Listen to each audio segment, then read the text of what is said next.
What's going on, guys? Welcome back to a brand new video. Today is update day. We have the patch notes for the update 1.23. This is a downloadable update, so you will need to download it, and it's around 2.8 2.9 gigabytes, and it will have a lot of assets and information in regards to the Shadow Siege event, which will most likely end up getting leaked later today. As of right now, the update just started, so leakers haven't even had time to really jump into the files and look at them. But anyways, let's go ahead. Let's get into the patch notes. The first thing is the general. The first thing says events. This patch contains necessary updates and content for the Shadow Siege event. Tune in for the global reveal of MW3 at 10:30 a.m. Pacific Standard Time on August 17th in Warzone, which we've already talked about, all the dates and things like that. But the assets are probably going to end up getting leaked later today. Like, they might even leak the reveal trailer itself. I'm probably not going to post a trailer, but if there's more information on the Shadow Siege event, I think that you may want to know. Most likely make another video about it, but the update has just rolled out. Leakers haven't really had a chance to go in and leak everything yet, so most likely I'll have another video going up later today in regards to that. But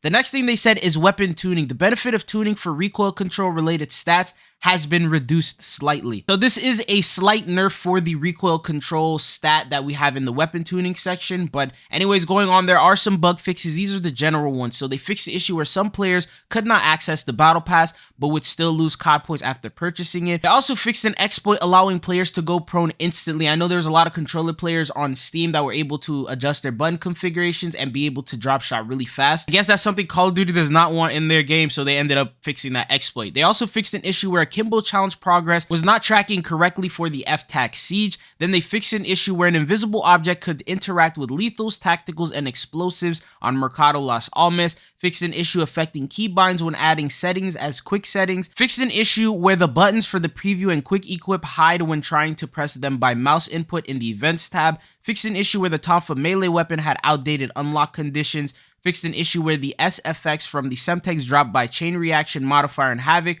would not play as intended. They also fixed an issue where equipping the Battle Buddy AI gun screen could cause an error. Now, jumping into the Warzone side of things, they did a lot of weapon balance changes, so some tuning, some nerfs, some buffs. But anyways, here's what it is. It says right here, the following weapon and attachment changes are reflected in Warzone only. We have the ARs. The Chimera mid damage has been increased. Neck damage multiplier increase, upper torso damage multiplier increase, so the Chimera got a buff. The FR Advancer, maximum damage has been decreased, close mid damage increased, headshot damage multiplier increased, neck damage multiplier increased, upper torso damage multiplier increase, lower torso damage multiplier increase. Other than the maximum damage, this thing ended up seeing a buff. Then we have the Lockman 556 with the head damage multiplier has been increased, so slight buff there. M16 maximum damage, close mid damage, and limb damage multipliers have all been increased. So I guess they're buffing that. M16 is like one of the weapons that I don't really see many people using at all. So it's nice to see them buff a weapon that not a lot of people use. But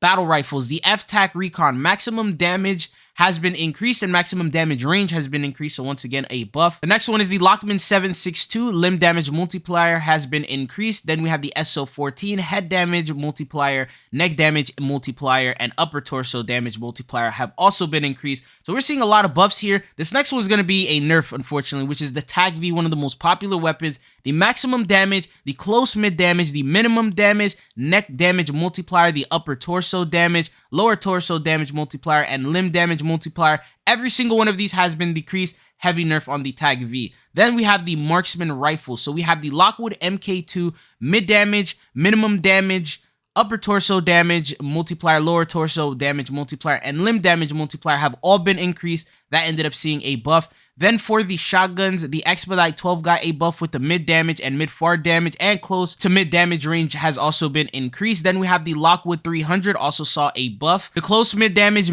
maximum damage range, and close mid damage range have all been increased. The MX Guardian, it got 2 buffs and a nerf, which is the maximum damage and close mid damage increase, but the mid far damage range has been decreased. And then for the submachine guns, the Fennec also saw a buff with a maximum damage increase, a close mid damage increase, and a minimum damage increase. So if you've noticed right here, a lot of weapons saw some buffs, except the very popular ones such as the Tag V. Then we have the sniper rifles. The Signal 50 neck damage multiplier has been decreased. The upper torso multiplier has been decreased as well. And then finally for the attachments, for the ammunition, ISO Hemlock .300 Blackout, close mid damage decreased, mid damage has been decreased. So what are your thoughts and opinions on all these different weapon changes? But last final thing that we have are going to be the bug fixes that we have for Warzone and DMZ. So fix an issue preventing some players from entering DMZ. I guess people couldn't even play it. Then they fixed an issue where some PS4 players would experience a game freeze in specific sections of Al Mazrah.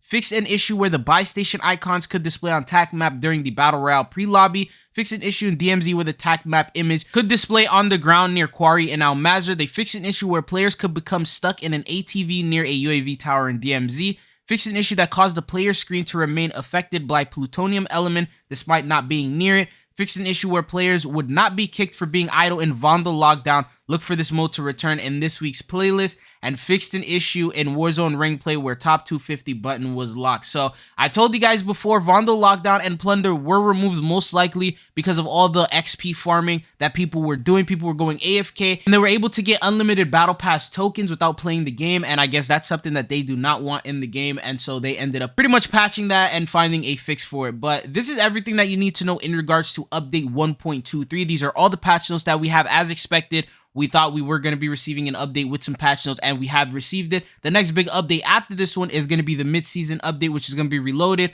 which is in under 15 days around the 30th. Regardless, we have the official MW3 reveal event that's going to be taking place tomorrow. Since then, we have gotten a little bit more information. For example, all the OG MW2 maps are going to be officially making a return. I did cover this in a video, but that was based on a leaker who just gave some leaks, and it wasn't anything confirmed by Call of Duty themselves. But apparently now, if you actually text the phone number, any of the map names from the OG MW2, it will respond and let you know if any of them are actually confirmed to be in Modern Warfare 3. So for example, if you text it Afghan, you text it Rust or High Rise, it will respond and confirm all these different maps. Every single MW2 original map that we had, so not like the Stimulus DLC or any of those. So for like Strike and those different maps, those are not there, but the original 16 maps that we have are there, including Rust. So that's actually pretty big information, and that has been confirmed. Another thing that they also did confirm is zombies. So if you reply to it and say zombies, it will actually end up sending you an audio file. And basically the audio file is like of the classic zombie groaning sounds or screaming sounds. So